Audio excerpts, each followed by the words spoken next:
दोस्तों एक बार पुनः आप सभी साथियों का दिल से स्वागत। दोस्तों वीडियो में आगे बढ़ने से पहले आपसे पुनः निवेदन है, बार बार निवेदन है, दिल से निवेदन है, चैनल को सब्सक्राइब जरूर करें। दोस्तों चैनल को सब्सक्राइब करने के साथ साथ वीडियो में कही गई बातें आपको अगर पसंद आ रही हैं, आपकी उसके ऊपर कुछ राय है तो कमेंट के माध्यम से आप अपनी प्रतिक्रिया हम तक अवश्य पहुंचाइए। दोस्तों राजस्थान में अगले महीने होने वाले उपचुनाव को लेकर के आज की इस वीडियो में हम बात करेंगे। ऐसा पहली बार होने जा रहा है राजस्थान में कि एक साथ सात विधानसभा सीटों पर उपचुनाव होने जा रहे हैं। 5 वो विधानसभा सीटें हैं जहां से जो विधायक चुन करके आए थे वो सांसद बन करके लोकसभा पहुंच गए हैं, इसलिए 5 विधानसभा सीटें खाली हो गई हैं और 2 विधानसभा सीटों पर चुने हुए विधायकों का देहांत हो जाने की वजह से वो सीटें खाली हुई, जिसमें सलूम्बर और अलवर की रामगढ़ सीट शामिल है। इन उपचुनावों को मद्देनजर रखते हुए, ध्यान में रखते हुए भारतीय जनता पार्टी जो कि राजस्थान की सरकार में है और मुख्य विपक्षी पार्टी जो कांग्रेस, और इसके साथ साथ तीसरे दल के रूप में बड़ी तेजी से 2 पार्टियां उभर रही है, जिसमें एक है आरएलपी और दूसरी है भारत आदिवासी पार्टी। इन सब ने अपनी अपनी ओर से पूरी तैयारियां करनी शुरू कर दी हैं।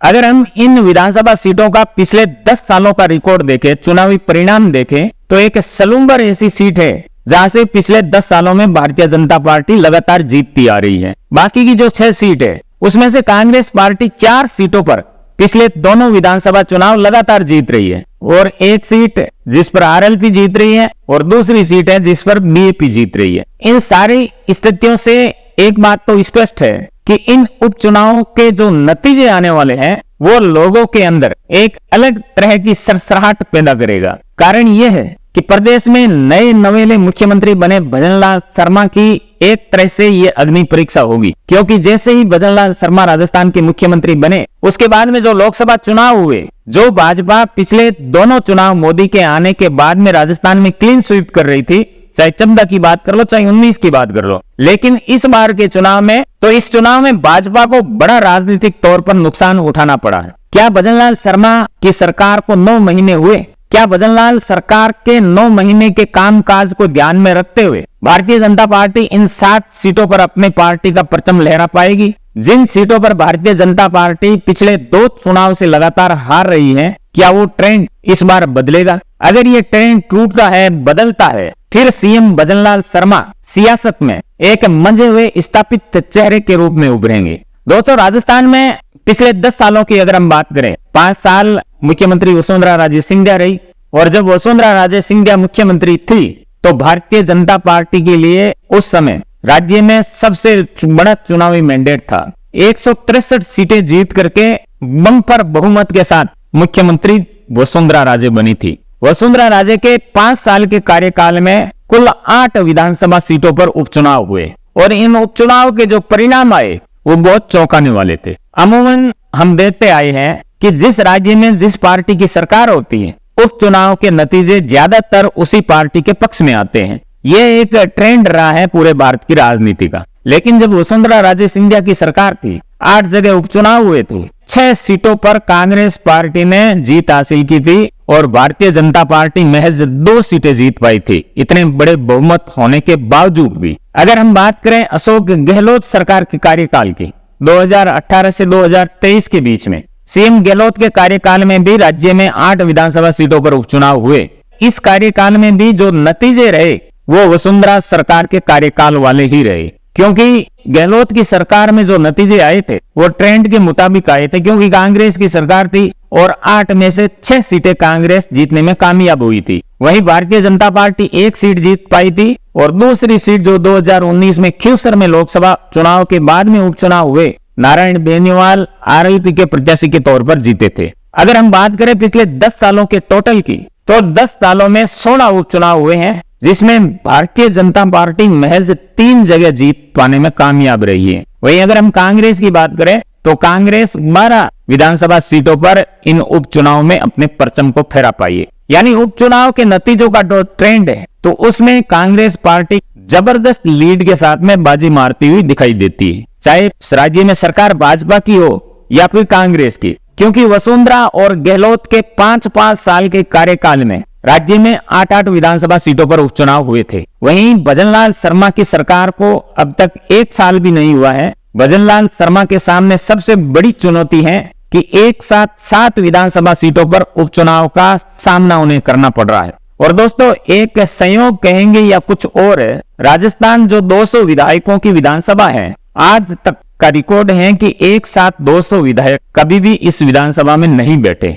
दोस्तों अगर हम सीट वाइज बात करें, जहां कौन से फैक्टर ज्यादा काम करते हैं, कौन सी ताकतें उन सीटों पर काम करती हैं, अगर हम बात करें दौसा की, यहाँ से जो विधायक थे बाद में सांसद बने मुरारी लाल मीणा, वो एक बार बसपा से जीते और 2 बार लगातार कांग्रेस पार्टी से जीते। यहाँ पर मीणा, गुर्जर और ब्राह्मण ये जो मतदाता है ये हावी है। इनमें से कौन किसके पाले में जाता है, परिणाम उनके ऊपर डिपेंड करता है। इस सीट पर भारतीय जनता पार्टी के दिग्गज नेता किरोड़ी लाल मीणा का प्रभाव है, वहीं कांग्रेस पार्टी के नेता मुरारी लाल मीणा का भी इस सीट पर अच्छा प्रभाव है, जिसकी वजह से वो 2 बार जीतते आए।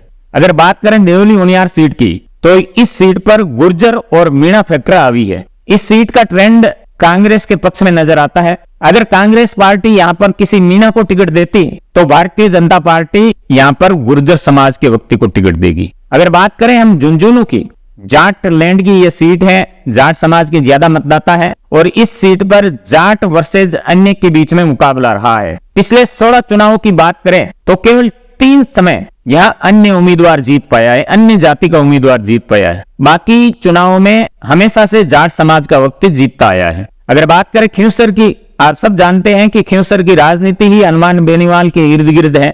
2008 से जब से यह सीट अस्तित्व में आई है, उसके बाद में हनुमान बेनीवाल लगातार इस सीट से जीतते आए हैं।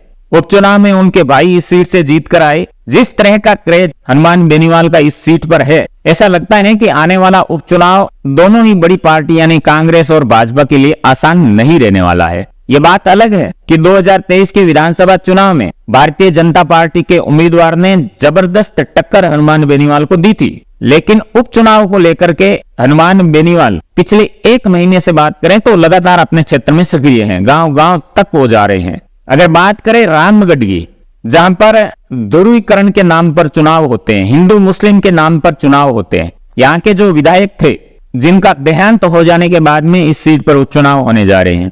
पिछले दोनों चुनाव की अगर हम बात करें तो यहाँ पर कांग्रेस पार्टी के मुस्लिम प्रत्याशी ने जीत हासिल की है, क्योंकि ये सीट इस तरह की सीट है जहां पर हिंदू और मुस्लिम को ध्यान में रख करके मतदान होते हैं। राजस्थान में सबसे ज्यादा मतदाता अगर किसी विधानसभा सीट पर है तो उसमें ये रामगढ़ भी शामिल है, जहां 23 लाख से ज्यादा मतदाता रजिस्टर्ड है, तो बहुत बड़ा एरिया है। इससे पहले 2013 का चुनाव यहाँ पर ज्ञानदेव आहूजा जीते थे भारतीय जनता पार्टी के टिकट पर। और रामगढ़ का एक रिकॉर्ड ये भी रहा है कि ज्यादातर समय में यहाँ जो विधायक बनते हैं वो जिस पार्टी की सरकार होती है उसके विपक्ष की पार्टी के विधायक यहाँ बनते ही ज्यादातर समय में। अगर बात करें 84 विधानसभा क्षेत्र की, जो आदिवासियों के गढ़ के रूप में ये विधानसभा जानी जाती है, और जिस तरह से राजकुमार रोत 2018 का चुनाव लड़े, जो सबसे युवा विधायक के तौर पर विधानसभा पहुंचे, 2023 का चुनाव भी जीते, 2018 के डबल मार्जिन से जीते, 24 के लोकसभा चुनाव में राजकुमार रोत सांसद बन जाने के बाद ये विधानसभा सीट खाली हुई है। और इस सीट पर ऐसा लग रहा है कि बीजेपी अपनी जीत को बरकरार रख पाएगी।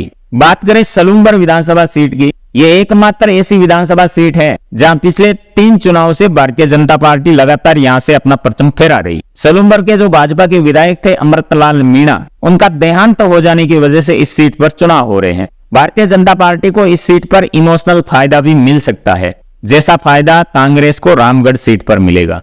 तो दोस्तों ये कुछ स्थिति थी उपचुनाव को लेकर के, किन किन सीटों पर उपचुनाव होने वाले हैं, किन सीटों पर कौन सा फैक्टर हावी रहेगा, किन सीटों पर क्या स्थिति है, उसके बारे में हमने इस वीडियो में जाना। विशेष करके जो भजनलाल शर्मा की सरकार है, जो पिछले 9 महीने का कार्यकाल भजनलाल शर्मा का रहा है, भारतीय जनता पार्टी क्या उस कार्यकाल के दम पर, उस कार्यकाल में हुए विकास कार्यों के दम पर इन उपचुनाव में जाना चाहेगी, या फिर प्रधानमंत्री मोदी के चेहरे पर चुनाव मैदान में कूदेगी? क्योंकि जिस तरह का बीजेपी ने संगठन में बदलाव किया है, नए मदन राठौड़ भाजपा के प्रदेश अध्यक्ष हैं, उनके लिए भी एक बड़ी परीक्षा होगी कि किस तरह से वो अपने संगठन को इन उपचुनाव में जीत दिलाने में कामयाब होते हैं। और दोस्तों जिस तरह से भाजपा के जो चुनाव प्रभारी हैं राजस्थान के, राजा मोहनदास अग्रवाल पिछले दिनों जब मीडिया के सामने वो बात अपनी कह रहे थे तो ये कह रहे थे कि सलूम्बर में तो हम जीतेंगे ही जीतेंगे, बाकी की 6 विधानसभा सीटों पर भी भारतीय जनता पार्टी बड़ी मजबूती के साथ में चुनाव लड़ेगी। उसके साथ साथ उन्होंने ये भी कहा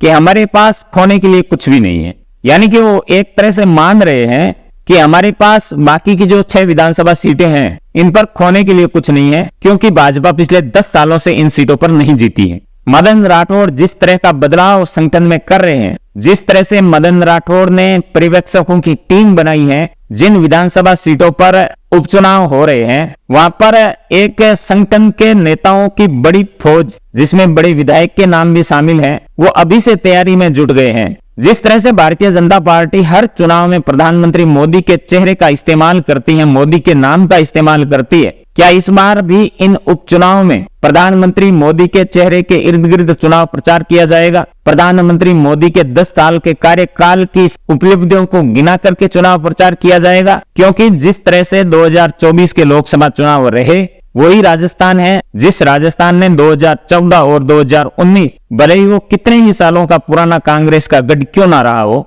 इन दोनों ही चुनाव में वहां के मतदाताओं ने जमकर मोदी का साथ दिया। दोस्तों, उस चुनाव को लेकर के राजनीति के बड़े बड़े जानकार, बड़े बड़े समझदार व्यक्ति जो राजनीति पर हमेशा विश्लेषण करते रहते हैं, उनके भी अलग अलग तरह के विश्लेषण सामने आ रहे हैं। दोस्तों, उस चुनाव को लेकर के जो भी अपडेट होगी वो हम आपके सामने लाने का प्रयास करेंगे। दोस्तों, आपने अपना कीमती समय दिया उसके लिए बहुत बहुत आभार। अपना और अपनों का ख्याल रखते हुए हमसे जुड़े रहिएगा। धन्यवाद।